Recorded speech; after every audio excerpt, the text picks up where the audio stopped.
Hello and welcome back to our new episode. Quickly, before we get started, make sure you connect with me all on my social media and subscribe my channel. So, বন্ধুরা চলুন শুরু করা যাক। আজকে master class 3। So আমরা এর আগে master class 1 এবং মাস্টার ক্লাস 2 আলোচনা করেছি। তারই ধারাবাহিকতায় আমরা মাস্টার ক্লাস 3 নিয়ে এসেছি। সো আপনারা যারা সামনে প্রাইমারি সহকারী শিক্ষক নিয়োগ এর একটি জোরালো প্রস্তুতি নিতে যাচ্ছেন বা নিয়েছেন, তাদের সহায়ক হবে এমন ক্লাস নিয়ে আমরা নিয়মিত ধারাবাহিকভাবে ভিডিও টিউটোরিয়াল করে যাব এবং যথাসময়ে আপলোড করব। সো আপনাদেরকে মূল ক্লাসে যাওয়ার আগে একটি গুড নিউজ দিয়ে শুরু করি। গুড নিউজটি হচ্ছে যে আপনারা যারা 17তম নিবন্ধনের রিটেন পরীক্ষা দিবেন, লিখিত পরীক্ষা দিবেন, যাদের 5 এবং 6 তারিখে পরীক্ষা রয়েছে, তাদের কথা চিন্তা করে আমরা একটি গোছালো প্রিপারেশন কিভাবে নিতে হয় রিটেনের জন্য এবং কিভাবে সুন্দরভাবে খাতায় উপস্থাপন করতে হবে, লেখার সকল টেকনিক নিয়ে আমরা 17তম রিটেন লিখিত নামে একটি ক্লাস নিয়ে আসবো। আশা করতেছি ওই ক্লাসটি দেখলে পরে আপনাদের খুব সুন্দর একটি প্রিপারেশন হয়ে যাবে, যেখানে আপনারা সেই ট্রিক্স ফলো করলে অন্যদের চেয়ে মার্ক বেশি পাবেন বলে আশা করতেছি। তো চলুন মূল ক্লাসে যাওয়া যাক। সো আজকে প্রশ্ন নম্বর 11 থেকে শুরু করব। প্রশ্ন নম্বর 11, এখানে প্রশ্ন নম্বর 11 বলা হয়েছে, আগে আমরা সিলেক্ট করে নেই বোঝার সুবিধার্থে। আগমনী school is one of the best dash in the city. আমরা বলেছিলাম যে we have to find out the keywords of this sentence.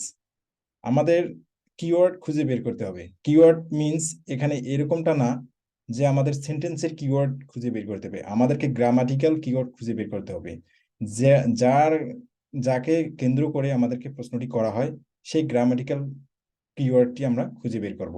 First of all আমরা দেখি এখানে কিওয়ার্ডটি কি দেওয়া রয়েছে। এখানে ওয়ান অফ দ্য বেস্ট, এটা হচ্ছে আমাদের grammatical keyword. So one of the best keyword যখন আমরা কোনো সেন্টেন্সে পাবো, সেই ওয়ান অফ দ্য বেস্ট এই কিওয়ার্ডটি এর রিকোয়ারমেন্টটা কি? তার রিকোয়ারমেন্টটা হচ্ছে এরপরে নাউনের একটি প্লুরাল ফর্ম বসবে, অর্থাৎ এরপরে যদি কোনো নাউন আসে সেই নাউনটি হবে প্লুরাল। সেই সেন্সে আমরা অপশনে দেখি কোথায় আমাদের প্লুরাল ফর্ম রয়েছে। এখানে প্লুরাল ফর্ম রয়েছে আমাদের নাম্বার বিতে স্কুলস। সো আমরা কারেক্ট অ্যান্সার হিসাবে নাম্বার বিটাকে বেছে নিচ্ছি। বোঝার সুবিধাতে আমি এখানে একটি নোট দিয়ে রেখেছি, সেই নোটটি আপনারা পড়লে পরে সুন্দরভাবে বুঝতে পারবেন। এখন এই প্রশ্নটি আমরা গ্রামাটিক্যাল রুলসের বাইরে গিয়েও একটু আমরা আলোচনা করে দেখি তো কিভাবে সহজভাবে বাইর করা যায় আসলে স্কুলসটা কিভাবে হবে। সো আমরা একটু ডিফারেন্স ওয়েতে চিন্তা করি। এখানে বলা হয়েছে আগমনী school, Agamani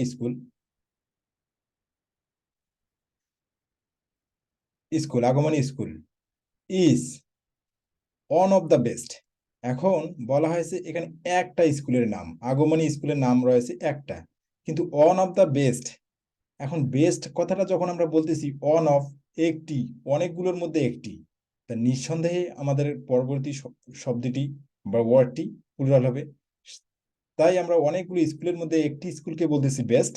so Agamani school is one of the best schools in the city. এই শহরের অনেকগুলো স্কুল থাকতে পারে বা আছে, তার মধ্যে আগমনীটা হচ্ছে বেস্ট। সেই সেন্সে আমরা এখানে স্কুলস এই প্লুরাল নাউনটি চুজ করতেছি। সো নাম্বার 12, এখন আমরা 12 নম্বর প্রশ্ন নিয়ে আলোচনা করব। প্রশ্ন নাম্বার 12, ফার্স্ট অফ অল আমরা সিলেক্ট করে নিলাম। এখন দেখি প্রশ্নটাতে আমাদের কি বলা হয়েছে। The principal will dash the answer scripts dash the answer scripts. এখন এখানে আমরা দেখি যে আসলে সম্ভাব্য উত্তরটা কি হতে পারে। নাম্বার এ, লুক ইনটু, তদন্ত করা। নাম্বার বি, লুক ওভার, দেখা। নাম্বার সি, লুক ফর, খোঁজা। নাম্বার ডি, লুক অ্যাট, তাকানো। এখন কমন সেন্স নিয়ে যদি আমরা একটু চিন্তা করি যে দ্য প্রিন্সিপাল, একজন প্রিন্সিপাল সাধারণত কি করবে? একজন প্রিন্সিপাল সাধারণত কি করবে? উইল, এখানে হার্ব দেওয়া আছে একটা উইল, তো সে কিছু একটা করবে। কি করবে? The answer script. সে কি তদন্ত করবে? নো, তদন্ত করার কাজ প্রিন্সিপালের নয়, তিনি তদন্ত করবেন না, তিনি অবশ্যই খাতাটা দেখবেন, মূল্যায়ন করবেন।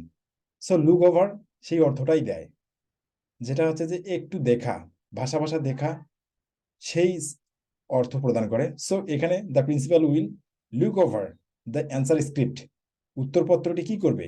একটু দেখে নেবেন, সেটাকেই মিন করতেছে। আর সহজভাবে বোঝার জন্য আমরা একটা নোট দিয়ে রেখেছি। এই নোটটা আছে লুক ওভার হলো একটা transitive verb. Transitive verb means সে সবসময় একটা অবজেক্ট গ্রহণ করে। এখানে অবজেক্ট যেহেতু the answer scripts, so transitive verb, এখানে উইল ভার্বের পরে, অক্সিলারি ভার্ব উইলের পরে আমরা লুক ওভারকে চুজ করে নিচ্ছি। হোপ সবাই বুঝতে পেরেছেন। নাম্বার 13, নাম্বার 13তে আমরা একটু আলোচনা করি। খুব সুন্দর একটা প্রশ্ন এবং বরাবরই আসতে দেখা যায়, বিশেষ করে প্রাইমারি, এনটিআরসিএ, এলজিইডি, এই টাইপসের যে প্রশ্ন, কি যে দপ্তরগুলো করা হয়েছে, প্রশ্ন হয়ে থাকে, এখান থেকে হয়ে থাকে প্রশ্নগুলো বেসিক্যালি। সো আমরা নাম্বার 13তে দেখি কি বলছে।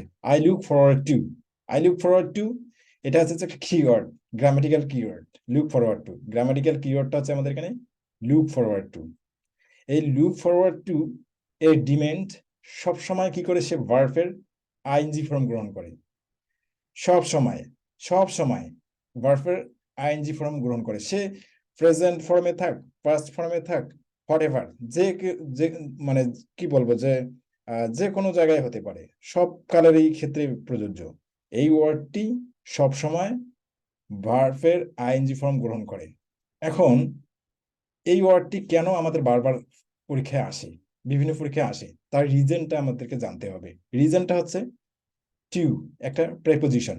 এই টু এমন একটা প্রেপোজিশন, সে সবসময় কি নেয়?